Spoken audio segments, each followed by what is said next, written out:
it wasn't that long ago that people were saying sitting is the new smoking. It's not actually true, but that's what they were saying. And everyone was switching to standing desks. Well, what if that's not actually the right place to go, or going far enough, or going in the right direction? Maybe there's a different direction than standing that could be even more important and more relevant, and something you haven't considered or certainly haven't thought about as an adult. Let's leave it that way for now. And we'll see more about this on today's episode of the Movement Podcast, the podcast for people who want to know the truth about what it takes to have a happy, healthy, strong body, starting feet first, because those things are your foundation. And we break down the propaganda, the mythology, and sometimes the flat out lies you've been told about what it takes to run, walk, play, do yoga, CrossFit, lift, dance revolution, powerlifting, skydiving, yes, skydiving, or whatever else you're doing, and how to do that enjoyably, efficiently, effectively. Did I say enjoyably?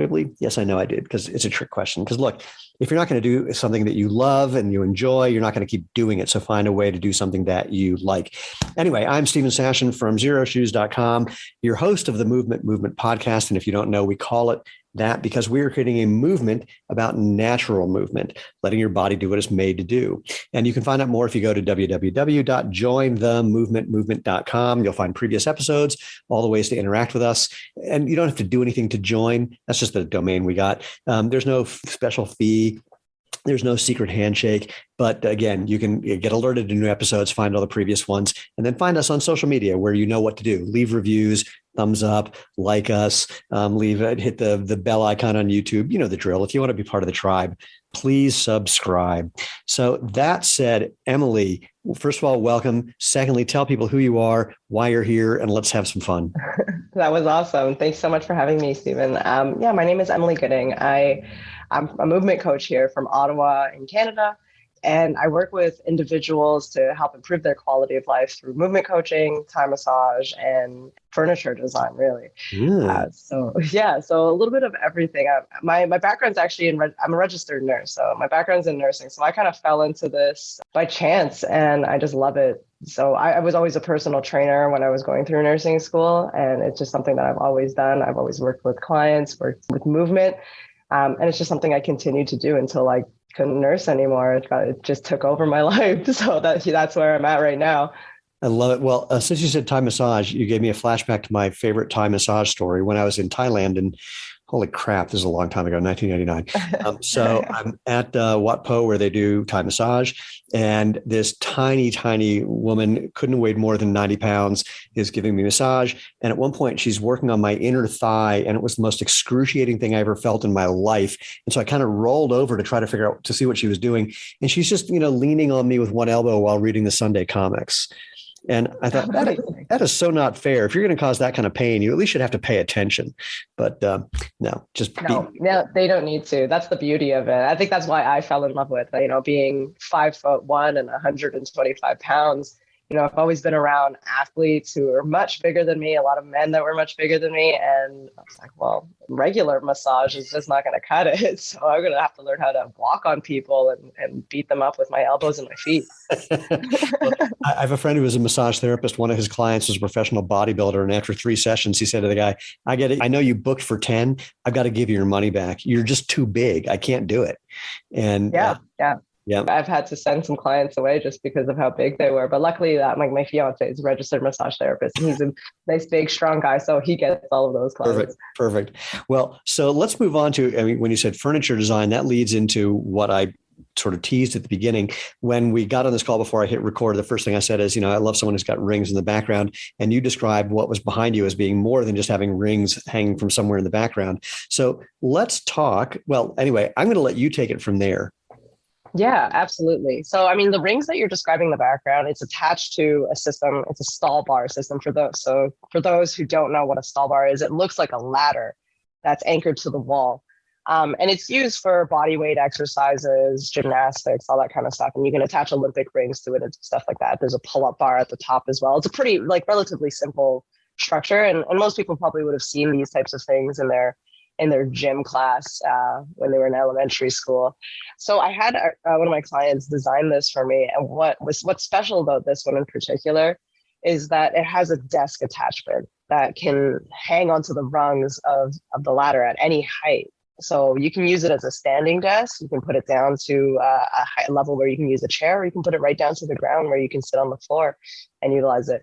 And I wanted something like this because it was something that I would use a lot, and I couldn't find anyone who would make it. So I was like, let's just make it ourselves. And yeah, and I don't have a very small, right now I'm in my studio, and it's quite a small room. It's 10 by 20. So it's not a huge room. This is where I train my clients. It's also where I do Thai massage. And so I needed something that was compact, and that was very versatile. So this was just a perfect thing. And then, I started featuring it in my videos, and people started asking about it. So that's where Human Home was born. So I've been working with local creators in my community to design and build furniture that helps you move better and move more often. So we have like ground living desks. We work on creating ground cushions, standing desk system like this, and really anything we can think of. So we're still in the process of designing more furniture, refining the furniture that we're building now, and yeah. So when did you start Human Home? This was, I guess, last year. Yeah, unofficially last year. Unofficially, yeah. Is there an official date? No. It's all unofficial until it's everything I do is unofficial. I like the way you think. People talk to us about, what we've built. And I said, yeah, we're just getting started. They go, no, this is a big thing. I went, no, we're just getting started. So in my mind, it's always literally, it took me, we've been doing this 12 and a half years. Only within the last year did I stop looking at things that we're talking about startup companies. It's like, I always think of myself as a startup, but anyway, be that as it may. Absolutely. And I mean, like, if we talk about when the idea came about, it was from when I was a young kid and I just didn't want to sit in a chair. So, and I think, it's really hard to pinpoint when the origin is of these projects, because it's just, if you're doing your life's work, I think it starts from the beginning. When people ask me to describe how Zero Issues began, I usually half jokingly start by saying, okay, when a mommy loves a daddy very much, then that's how it all began, at least from my perspective. Absolutely. So as a kid, you were a floor sitting person? Yeah, I mean, I sat on floor. I think part of it is because I did, I grew up doing martial arts. So I grew up doing karate. I think you did martial arts as well. I did. If I'm not mistaken. Yeah. Okay, what did you do? I was an Aikido and Tai Chi guy, but I got to preface that, or not preface it. I've got to follow that up by saying my Tai Chi teacher was a guy who, when I met him, he'd been doing Tai Chi for 22 years. He was 27, and he treated Tai Chi as a fighting art, not just, a thing that old people do to relax. And so, and I met him actually in Aikido, where he was kind of a little overweight guy. And while he was I don't remember what level black belt he was, he never wore his hakama, never wore the black belt. And so he just looked like a guy who didn't really know what he was doing. And then he would just heave you across the room with no effort whatsoever. And I'll do the last part of the story. This guy's name is Eric. Someone says, have you had Eric push you? This is before I started doing Tai Chi. I was just doing Aikido. And they told me that Eric taught Tai Chi. And they said, have you ever had Eric push you? I said, what are you talking about? They said, you got to come over to the house. So I go over to his house. He was living with a couple of the guys that were all Tai Chi players, and there was no furniture in the living room, the classic furniture for a Tai Chi guy, no furniture.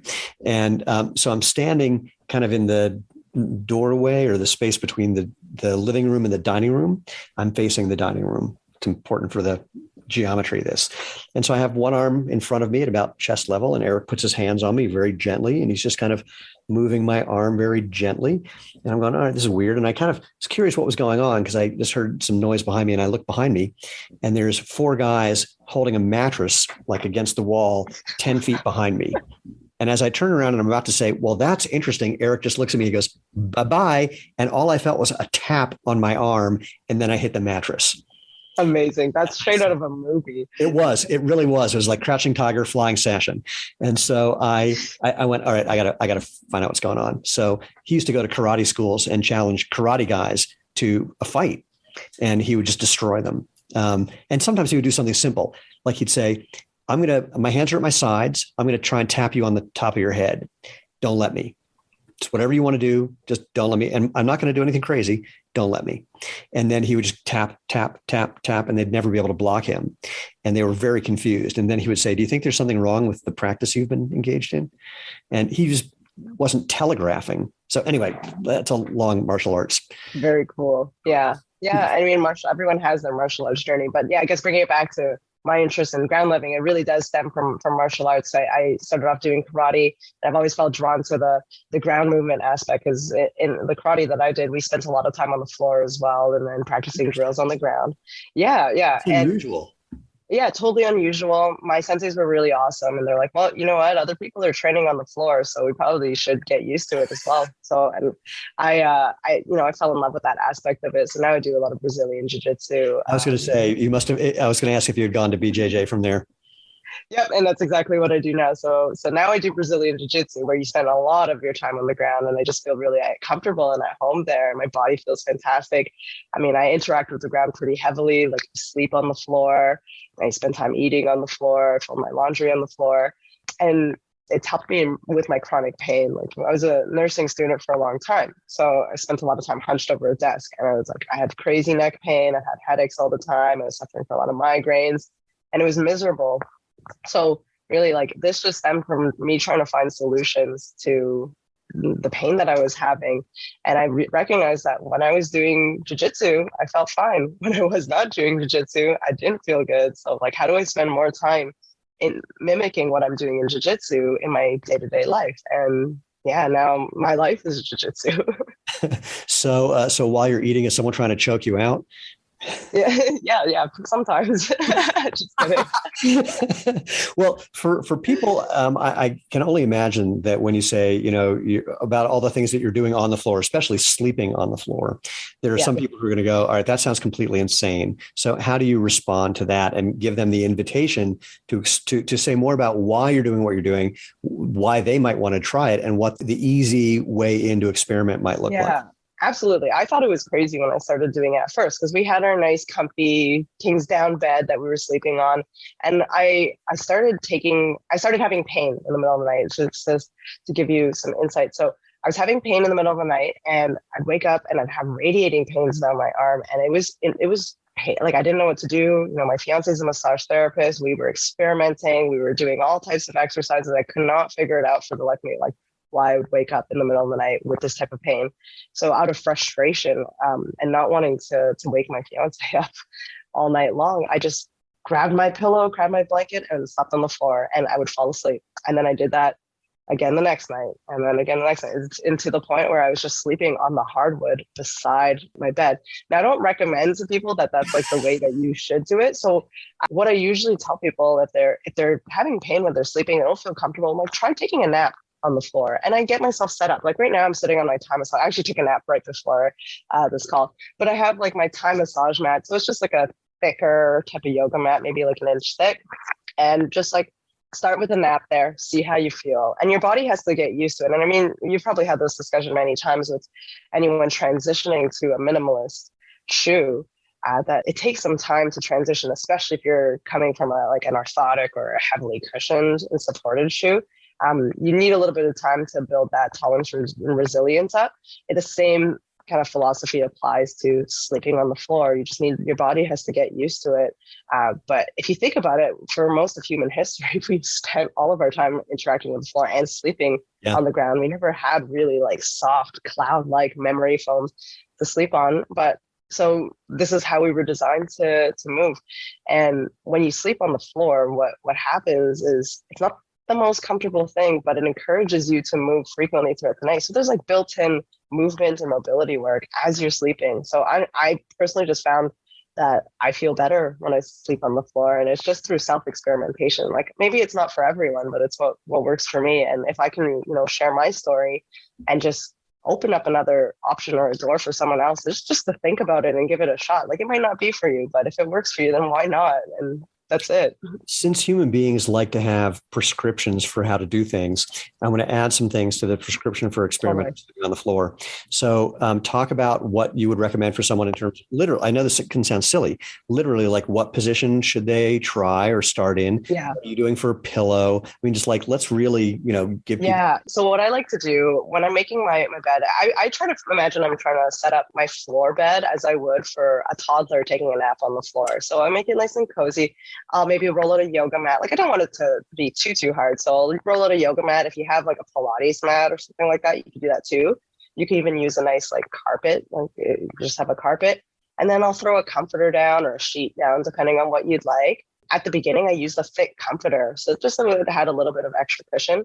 A question I get a lot is like, do I use a pillow? And yes, I do use a pillow sometimes.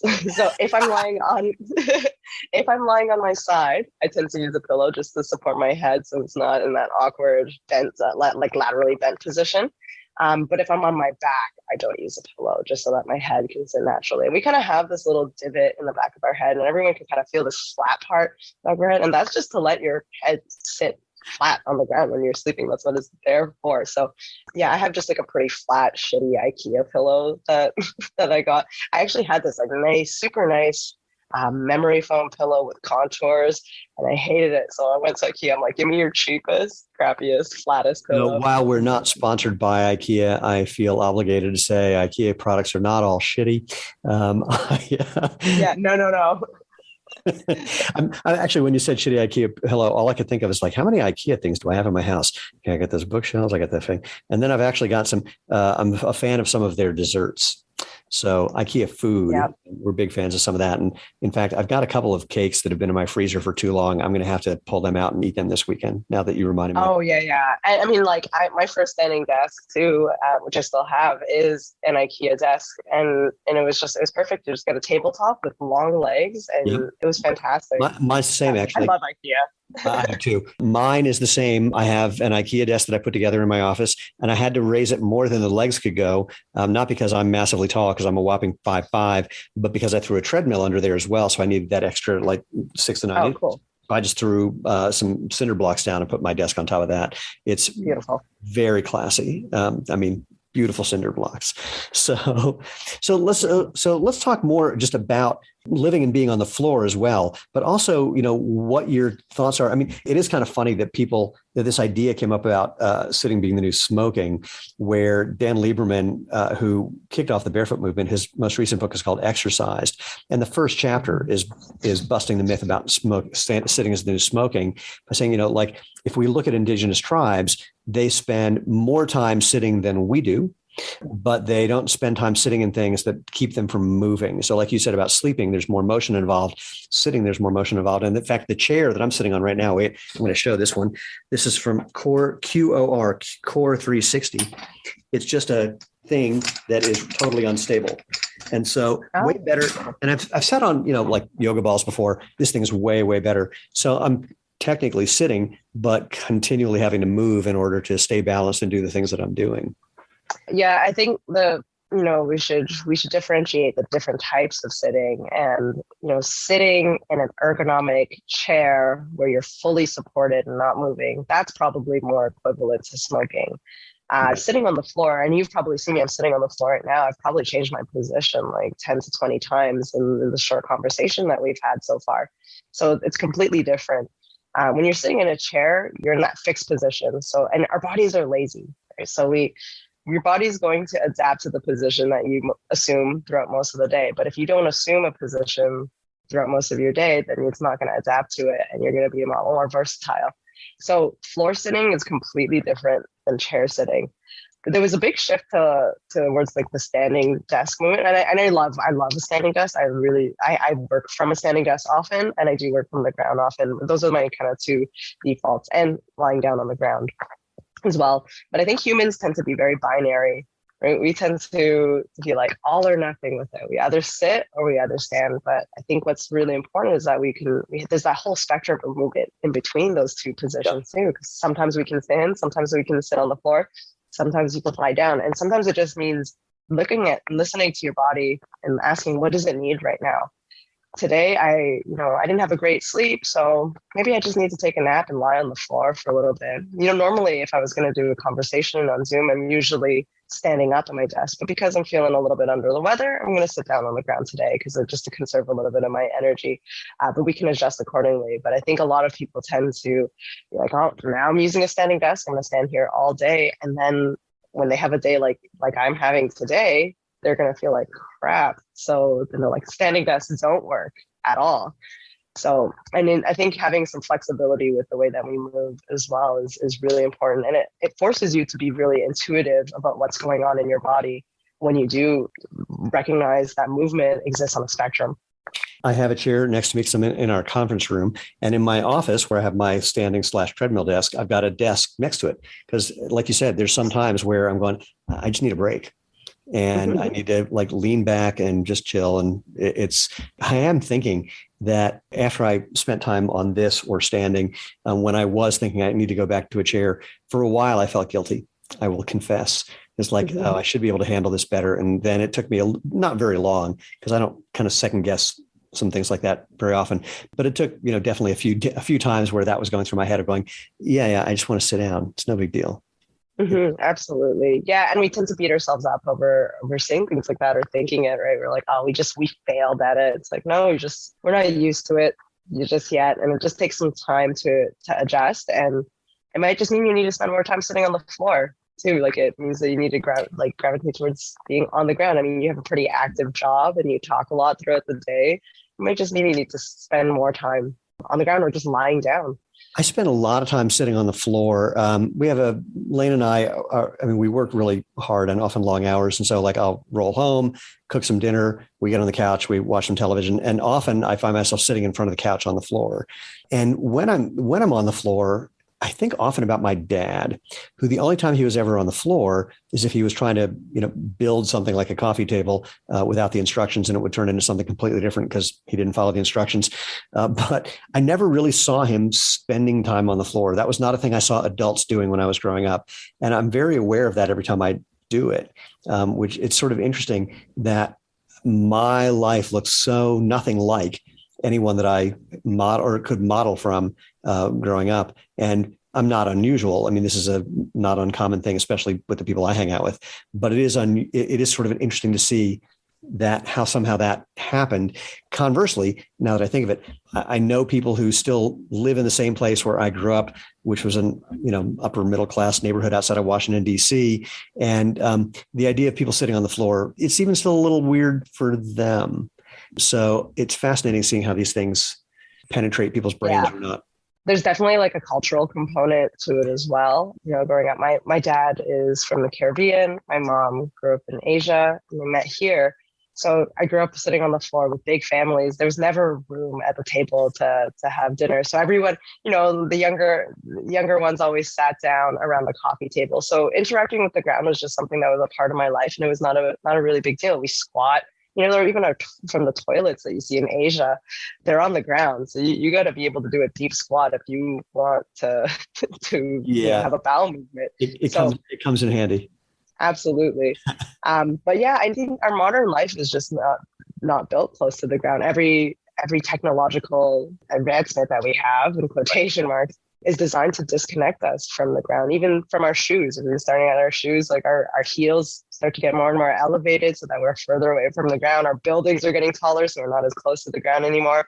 Our beds are even getting higher. Have you seen some of the beds that are out there? You have to like climb onto them. Yeah. When I go to a hotel, I have to get a running start to get up. The trucks that we have, you have to like basically get a ladder just to get on top. But we're really like, no one wants to be close to the ground at all. And I think because initially it takes a little bit of work to get there if you're not used to it. Yeah. What else do you want to tell about? I mean, this was the intro to what we're going, and there was a bunch of things that we kind of touched on before we started this conversation that for whatever reason have flown completely out of my head, which means I'm just going to say, where else are we going with this? Totally. I mean, one of the things that I wanted to do with Human Home in particular and bringing the desk. So I have this ground living desk that we make, and it's just like an individual kind of moon-shaped desk that you can slide right under, so it can support your elbows, but you can move your hips freely underneath the desk and change your hip position. That's something I want to get into schools, because I think that when I was in school, if I had something like that, I would have thrived a lot more than I did, because I spent a lot of time in school being distracted, focused on my pain, and just being miserable and not enjoying the process of it, just because I was like, this sucks. I hate sitting here. I feel antsy. I want to leave. I want to move around. So I think if I had that as a kid, I think I would have done a lot better in school. And, when we talk about, we can, don't know how far you want to dive into this, but. Oh, all the way. Let's go. So, I mean, I see a lot of kids with ADHD, or a lot of people with attention kind of deficit issues. And I really think that if we gave them the freedom to move around more, we would see a lot less of that. I don't know. I look at my 8-year-old nephew and I'm like, there is no way I can get you to sit down in a chair for 8 hours a day. Right. And it's not because he's a bad student. It's just because I don't think I can. I don't think anyone's designed to do that, let alone an 8-year-old boy. So, I think it just making it more accessible for kids to move freely will help them learn better. And if we can get kids to learn better, then we're going to really progress our society. I have a thing I want to add to that. We have a lot of parents. Now, I'm not going to make medical claims in what I'm about to say, but I'm just going to share this. We have a lot of parents of kids who have autistic children or kids with ADD or ADHD who say the only shoes they want to wear are yours. And it seems like they function better when they are. And I said, I think I have a theory why. And my theory is that getting that extra stimulation by wearing shoes that don't have a shit ton of padding is actually doing the same thing that Ritalin does. Ritalin is a stimulant and it calms people down who have issues being hyperactive or having attention deficit problems because it's giving the brain a certain kind of information. The analogy that I have is when I lived in New York City, I could meditate better or fall asleep pretty much instantly on a subway because the noise of the subway was just a little bit louder than kind of the thinking in my brain. So it's, it's easier. And my theory is something similar is happening. I also joke when people ask me like what I've done for a living, and I have a very long list of things that I've done in the last 40 something years. I start by saying, well, you have to keep in mind, they hadn't invented Ritalin when I was a kid. If they had, I would not be doing the things that I've done. But so I would contend, and it would be interesting to see if being on the ground is just adding additional stimulation from all the movement you have to do and the feeling that might be calming in a similar way.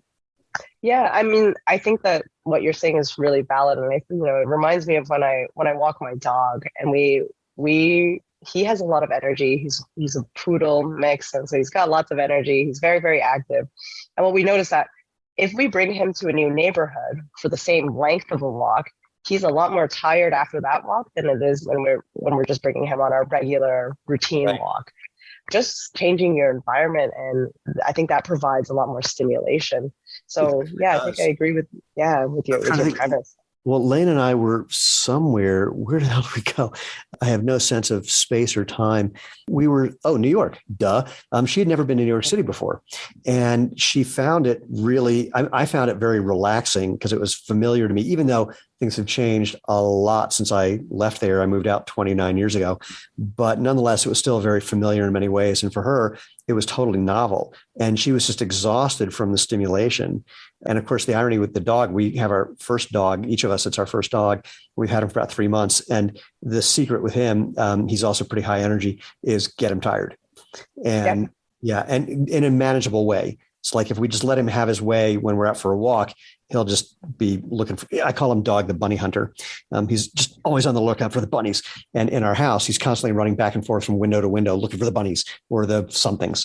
And, but when we take him for extra stimulation, if we have to drop him off at doggy daycare, he comes back pleasantly exhausted.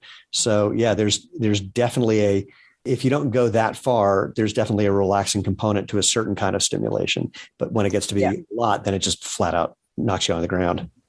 Yeah, absolutely. I mean, I think that's really valid. It's just if you look at your dog, they're not too different.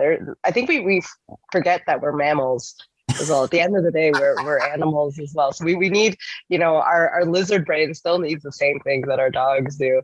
And I'd say like 95% of behavioral issues with dogs are associated with lack of exercise. And I find myself starting to get antsy. I'm irritable if I don't train or exercise as much, if I'm not moving. And if I'm forced to sit in a chair all day long, I'm not a happy camper.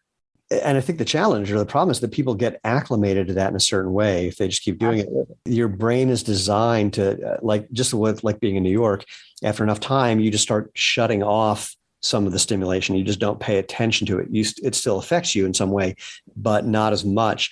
And my suspicion is that people who are just sitting all day, who aren't moving very much, and there are aches and pains and issues that go along with that, they either don't put two and two together, that's part of the problem, or their brain just sort of, again, acclimates and shuts it off just to allow them to continue doing this thing they think they need to do. Yeah. Oh yeah, absolutely. I think getting to the ground can be really challenging for some people as well, due to like you're saying, you get acclimated to sitting in a chair.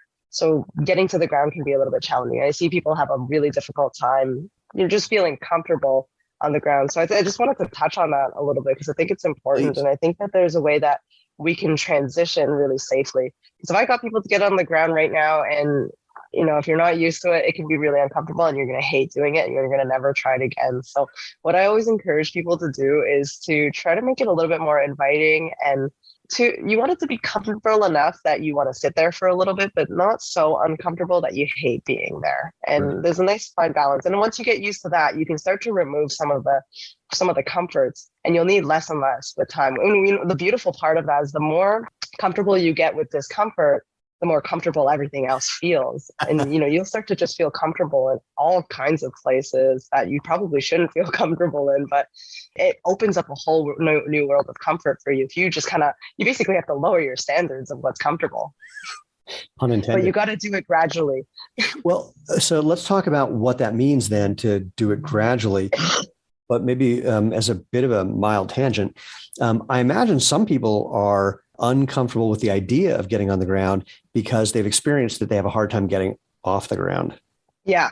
So I teach this fall prevention class for seniors. And in the fall prevention class, what I get them to do is to actually not necessarily fall down, but to get to the ground and practice getting back up.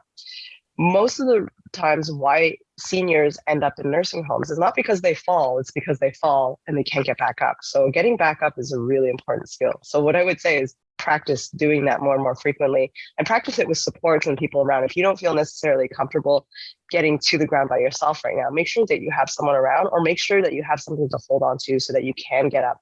Or you can maybe even start by just standing up on your couch and sitting on your couch and then standing back up. Like you don't have to get all the way to the ground, or just get to a lower platform, for example. And then eventually you can start to remove some of those comforts. But yeah, like there's no shame in having someone come around and help you with that too, and making it easier for yourself.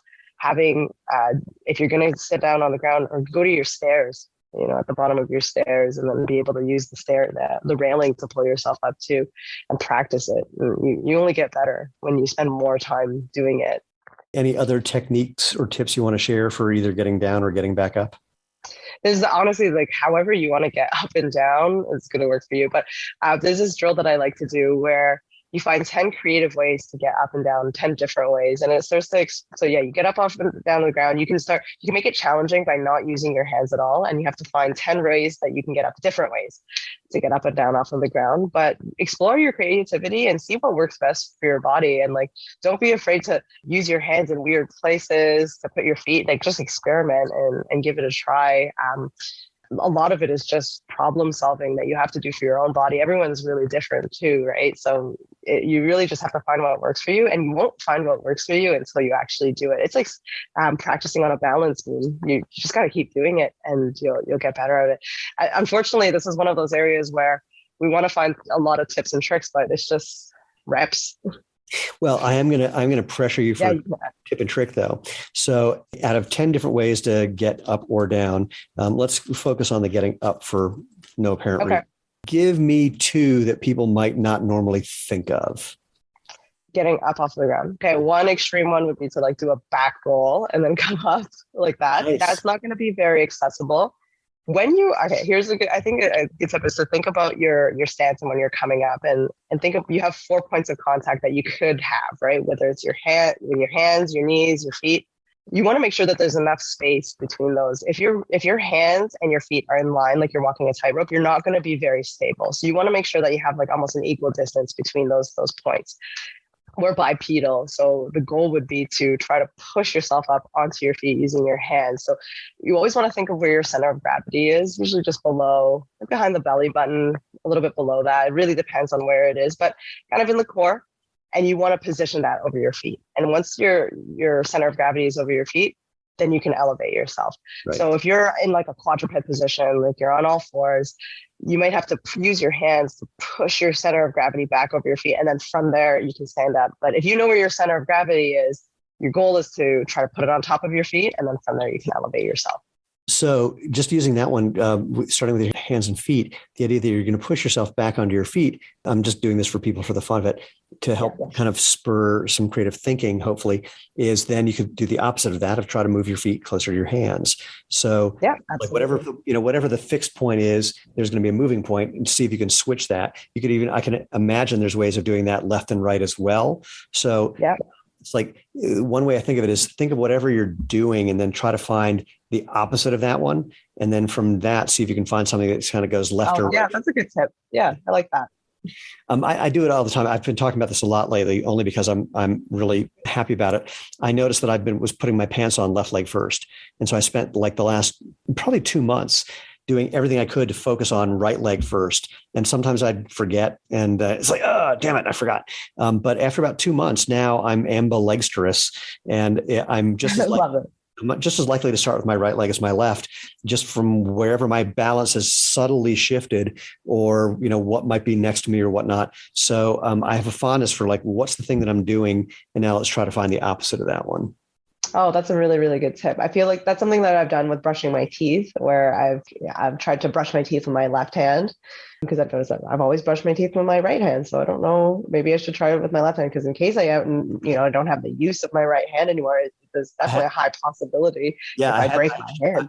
I had that. I had shoulder surgery, so my right hand was all locked up for months, and so I was doing everything with my left hand. And the only thing I didn't get totally fine with was writing. It was legible, a tough one. But yeah, in the couple months where I was in a sling, I didn't get good enough writing, and I figured out how to type with just my left hand as well, which was a little better than just hunt and peck kind of. But that was a fun challenge. I really enjoyed it. Yeah, again, more stimulating as well for us. The more stimulation we get, I think the better for us. There's one that I noticed people have been doing lately, and I don't know if anyone's thought about it. This is going to sound really silly, but I think as a result of people watching more television coming over from Great Britain, there are more people who are now using their knife and fork the way people do in Great Britain than the way we typically do in America. So America, there's, you'd hold the fork in your left hand, cut with your right hand, and then switch the fork to your right hand to actually pick things up instead of keeping it in your left hand. And I'm in restaurants, I noticed this. I see more and more people eating that way, where growing up, if I had seen anyone do that, I would have thought they were crazy. Oh, interesting. I know that happened when Peppa Pig came out with kids, and kids started to develop British accents. Oh, that's so funny. But yeah, you'll see American kids with British accents purely from Peppa Pig. That's right. It is fun how watching how kids pick those little things up. I always like it when kids who grow up in a family where the accent in the house is very different than the accent out of the house, and watching how they code switch. I find that fascinating. Oh, yeah. I mean, I grew up in a pretty multicultural household, so I had to do a lot of that, with my mom being from Cambodia and having a pretty strict Asian upbringing, and then having a Caribbean dad. It was the dichotomy was so funny. So I'd go over to my mom's family, and my mom's side of the family, and you'd have to address everyone, say hi to everyone. You have to look them right in the eyes and greet everyone. And you didn't hug and kiss. And then I'd go over to my dad's side of the family, and you hugged and kissed everyone. And it was just such a different upbringing. But it's just the way we grow up here. And in North America, there's so much multiculturalism. Yeah. But you kind of learn how to adapt. That's just the way it was. That's the way I grew up too. Where have you landed on that spectrum? Somewhere in the middle. And what I feel like I can adapt depending on who I'm talking to. So yeah, I know how to adapt, and I try to gauge the situation and see what's the most appropriate. So, I can go both ways. Yeah. But I tend to lean towards hugging and kissing. I like it. You just gave me another flashback. I remember being probably in junior high school, where our social circle included boys and girls, and we weren't sexual, but there was definitely we wanted to be more physical. And I remember when we were all kind of figuring out, is it cool to hug each other? And we really worked the problem until not consciously, we never talked about it, but you could tell it was we want to do something to acknowledge the closeness that we have in our relationship. This seemed like the thing to do, but we hadn't seen anyone do this. And so that it was something that became a thing. And of course, now in Colorado, I've lived in Boulder for years. If you don't greet someone by hugging them, they think there's something wrong with you. Yeah, yeah, that's just the way it is sometimes. And I mean, if you don't look at my aunt on my mom's side without addressing her, she thinks something's wrong with you too. So, so There, I mean, we all just come from different walks of life, and then I think what we value is just very different. But finding what works best for you, for me, I innately feel like close to people. I feel like I want to hug them. So that's something that I've just embedded in my life. Yeah, and to your point of adapting to figure out what's appropriate for the situation, I have given that up long ago. So or mostly, or maybe I never thought of it to begin with, which is probably more likely. So there are definitely times where I've done something like hugging someone to say hello, where that is not what they are used to at all. And by and large, no one's ever complained because I mean, if I acted like I was embarrassed or it was the wrong thing, they might have a response. But otherwise, like, oh, and then it's seemingly fine. I'm not suggesting people go hugging anyone, but anyway, let's go back to the floor for a second, or more importantly, back to kids. I Yeah. love this idea that you want to introduce this concept into schools for a number of reasons. A, have you had any luck making that happen in some way? And B, what else do you imagine what would be useful for whether it's for kids or for anybody else to explore these different levels of living and a human home? Yeah, so right now we're in that process of just like continuing the design process of the desk. So I want to make sure that I can solidify that and have enough to be produced so that I'll have the stock ready when that time comes.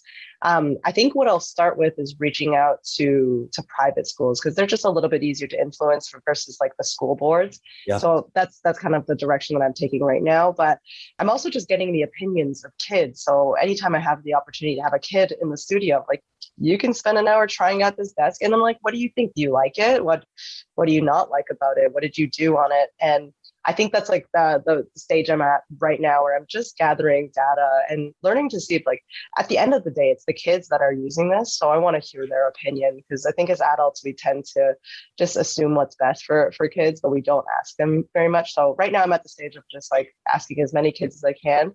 And so far it seems that they like them.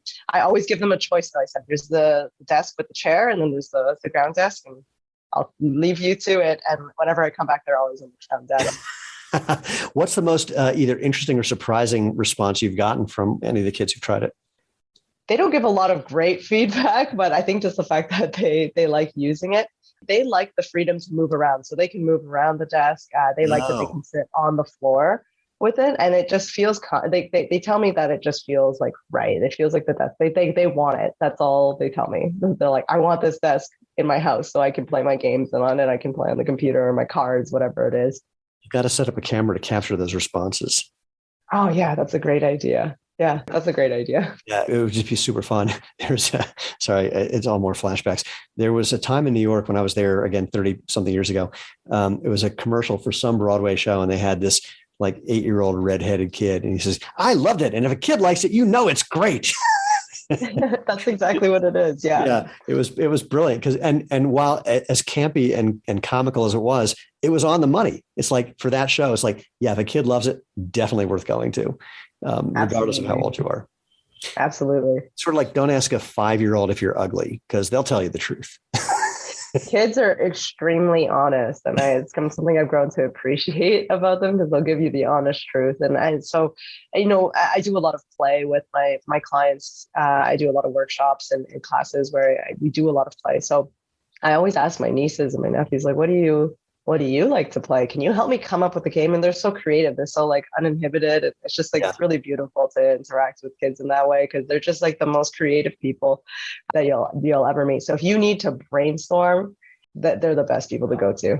Well, and they can tell the truth from fiction when you're telling to them. My favorite thing is if I'm out barefoot, which I am a lot in stores and restaurants and whatnot, and there'll be some kid with his parents, and the kid will sometimes ask their parents, like, why is that man not wearing shoes? But sometimes they just ask me directly, which is my favorite. And I'll say, I have two answers. I say, if we were at the beach, would you wonder about that? And they go, oh, no. And that's usually all they need. they're fine with that one. But sometimes I'll say, do you like wearing shoes? They go, no. I go, yeah, me either. And I mean, but what's really fun is if you did that with adults, and I do that with adults too, I'll say, if we're at the beach where we have this conversation, it stops them a little bit, but then they start to argue. But the kid, like, that's all you need. It's like, I get it. It's context. I get it. It's about comfort. That's all they care about. That's enough of an answer. And they're not going to argue because they've taken it in and went, yeah, I can see that. Yeah. Oh, I love it. They are delightful. The biggest compliment I ever got was from a friend of mine, their children who were at that time like 8 and 10. And we were hanging out for a day. And at the end of the day, as they were going to bed, they said to their parents, Steven's weird. They said, what do you mean? He's not like a normal adult. He's like a kid adult. and I said, that is the highest praise I think I've ever gotten. Yeah, that's it. That's exactly it. It's like the people don't quite understand, like, you look like an adult, but are you? Yeah. Well, the other thing I do with kids that's weird is I talk to them like they're my friends. I mean, I don't use as many 4-letter words, but some, but because I can't edit that well, but I just treat them like they're friends of mine. And it seems to be reciprocated. Absolutely. Yeah, actually, sorry, I don't know why I'm just doing this, but I showed up at one friend's house and their daughter was throwing a bit of a tantrum and she's just like whining, like just literally going, eh! And I just walked up to her and like got right in her face and did the same noise right back at her. It took like 2 seconds till she just burst into hysterics and stopped. And then it was just, I really think that's how kids learn too. If you just talk to them like a normal person, they learn quickly. And I noticed that. Here's a funny story. I was driving home. I wasn't sure how my cousins felt about me having my bongs and my weed out, like all my paraphernalia. And I was driving home from the rock climbing gym with my nieces. So I called my fiance and said, hey, I forgot to do something. Could you please relocate the paraphernalia? And I thought that would have been the end of it. Right. But they're like, what's paraphernalia? I was like, oh my God, oh no. And then I didn't know what to do. So I was like, oh, honestly, it's a plant. Like, and I lied to them. And then I realized when we got home, they're like, can we see the paraphernalia plant? I was like, okay, I don't want to keep this up.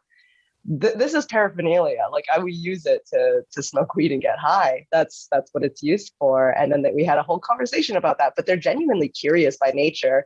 And I don't think it's a bad thing to encourage that and just have discussions, because they'll just ask questions and then they're like, oh, okay.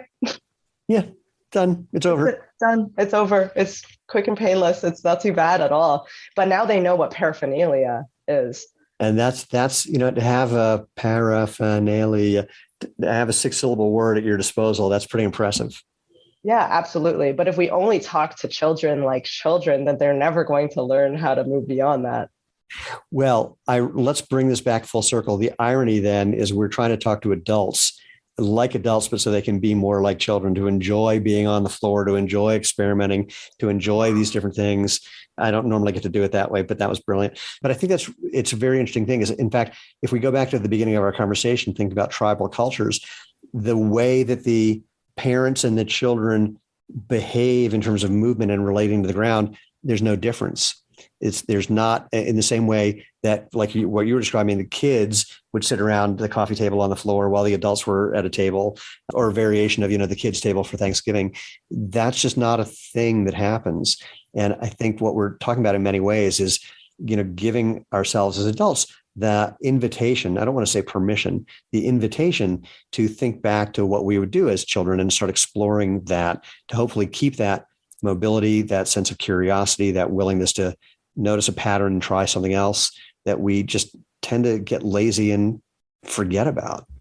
Yeah. And I think it starts by just, to sit on the floor and to do the things that we do, interacting with the ground, is to really defy the conventional. It can be really uncomfortable. So I think it's really important that the first thing we do is just start with our small tribes, right? Start in your home environment, start with your friends. And it can be as simple as planning a picnic and just spending time on the ground, right? It could be really simple. You don't have to go and start a huge mission in order to do this. Just start with the culture inside of your home. And if your kids grow up that way, then it's just going to be normal for them. That's just the way it is. If your friends start to be exposed to this, then it's just going to start to be a normal thing in their life. And it just takes, a little bit of change, little bits at a time, in shifting that culture. It takes time, but I think just starting small and just starting with the little things that we can do, that's a really, really good place to start. Yeah. And keep in mind, in public, the odds that someone's going to remember who you are and have unpleasant thoughts about you in any way that will come back to you is about zero.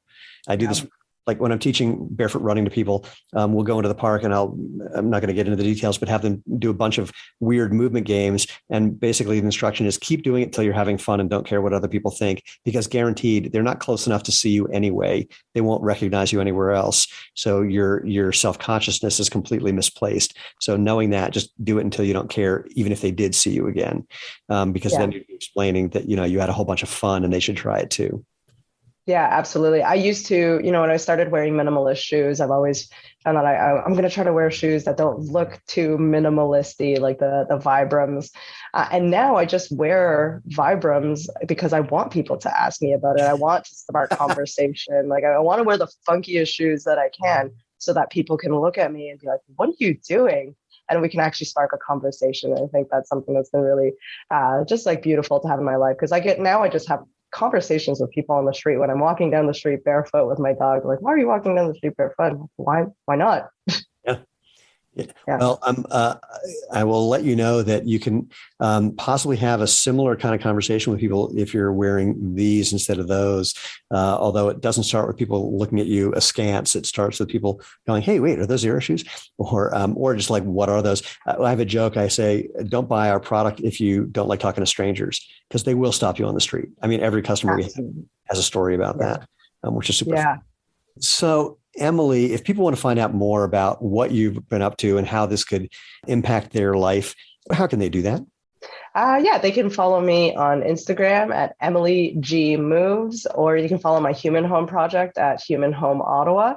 You can also visit my website at emilygooding.com or humanhomeottawa.com. And just feel free to send me a message, get in touch. I always love connecting with people who are interested in chatting all things health and movement.